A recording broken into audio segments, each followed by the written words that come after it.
Annyeonghaseyo and welcome back to my channel. Kalau teman-teman udah nonton video aku waktu nge-review Rumah Lebah karya Mbak Ruy Meita, itu aku bilang bahwa aku suka banget dari segala aspek di novel itu. Nah, berawal dari novel Rumah Lebah, aku jadi kepo untuk baca karya-karya lain dari Mbak Ruy Meita. Dan ada satu judul yang nyangkut dan menarik hati aku di sini adalah Belenggu Ilse. Sampai aku tuh antri di iPusnas buat dapetin novel Belenggu Ilse ini. And here is my review. Tapi sebelum lanjut ke video reviewnya, jangan lupa untuk klik like dulu dan bantu video ini supaya lebih menjangkau banyak orang.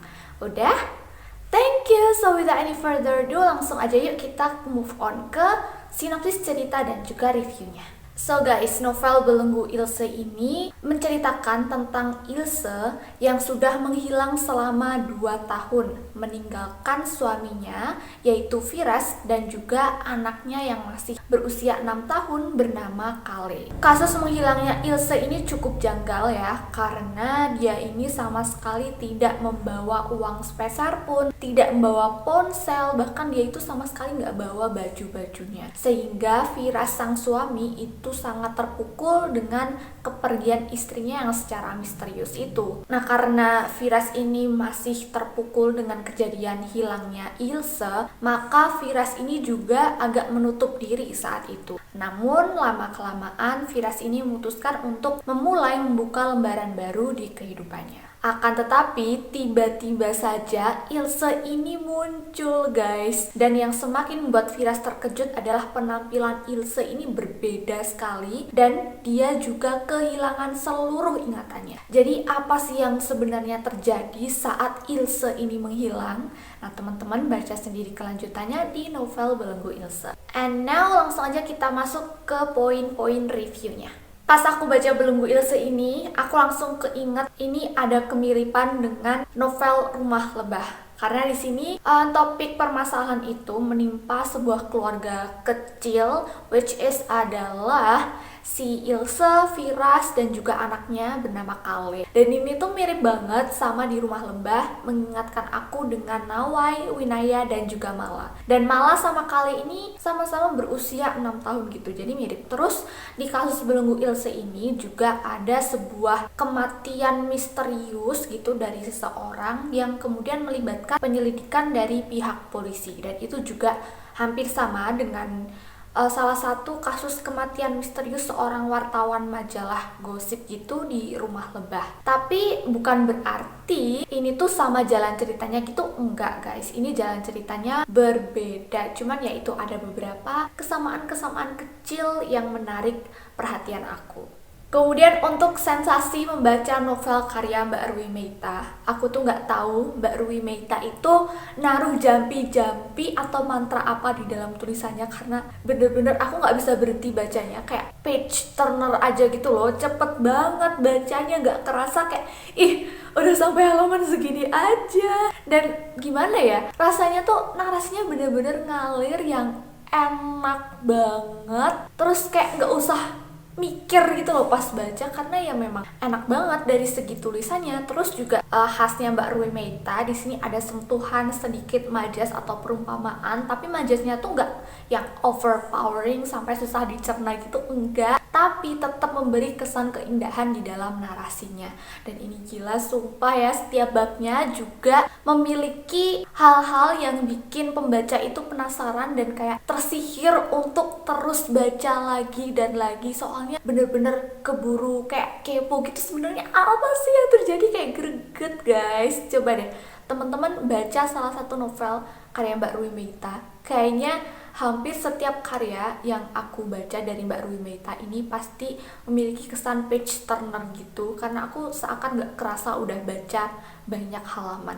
Seenak itu guys narasinya. Yang bikin aku suka lagi adalah setiap mau pergantian bab gitu di novel Belenggu Ilse ini menyertakan sebuah surat pendek yang ditulis di atas kartu pos.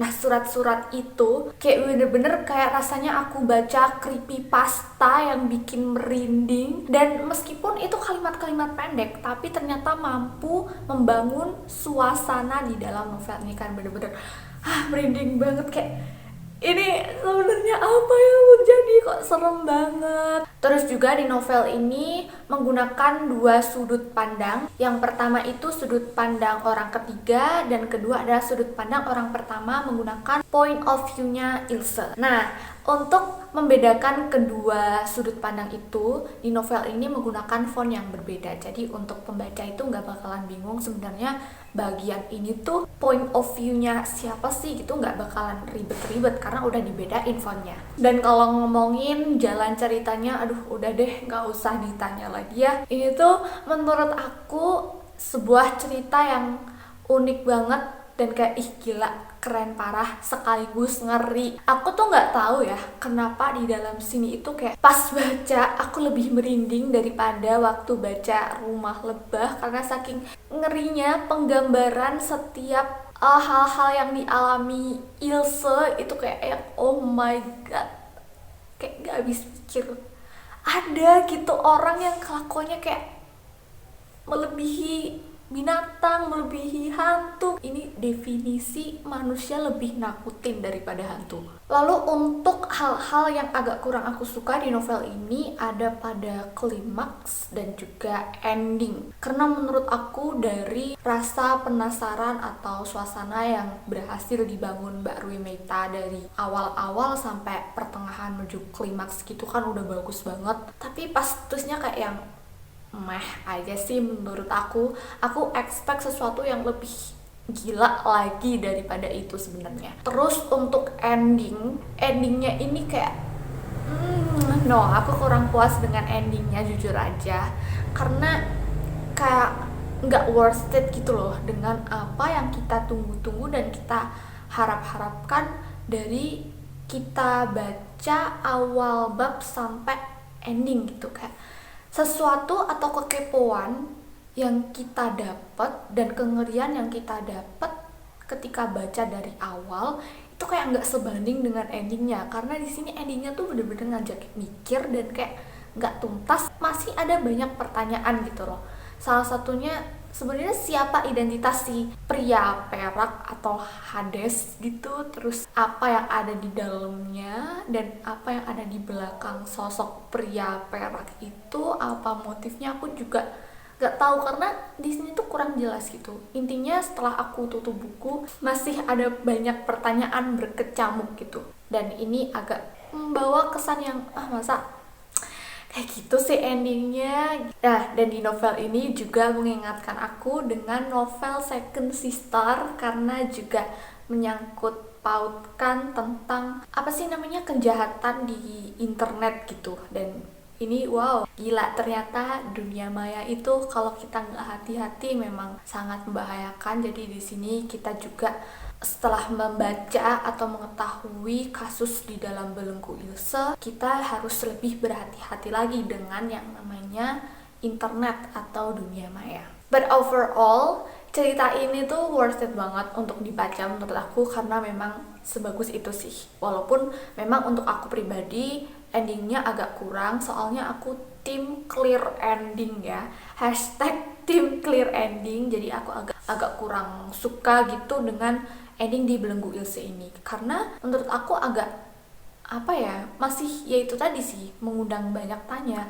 Meskipun di novel Rumah Lebah itu juga menurut aku nggak yang clear banget, tapi setidaknya di Rumah Lebah itu ada jawaban dari kekepoan pembaca pas baca novelnya dari awal sampai akhir gitu. And berdasarkan beberapa poin-poin review yang aku sampaikan tadi, aku kasih rate novel ini 8,5/10 karena memang novel ini bagus. Meskipun menurut aku endingnya agak kurang, tapi worth it banget untuk dibaca karena ini memang super kasus-kasus yang mind blowing banget, dan menurut aku juga jarang ada penulis lokal yang mengangkat cerita-cerita seperti ini gitu guys.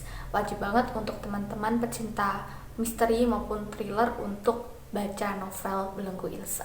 Nah, setelah aku baca kedua karyanya Mbak Rui Meita, aku jadi penasaran pengen baca karya-karya beliau yang lain. Coba untuk teman-teman kalau punya rekomendasi novel karya Mbak Rui Meita yang bagus selain Belenggu Ilse dan juga Rumah Lebah, bisa komen di bawah. And I think that's all for today's video. I hope you guys enjoyed it. And if you guys like this video, please give me a thumbs up. Subscribe if you haven't already. Ring the bell. Share this video. And if you have any requests, please comment down below. And I'll see you guys in my next video. Annyeong!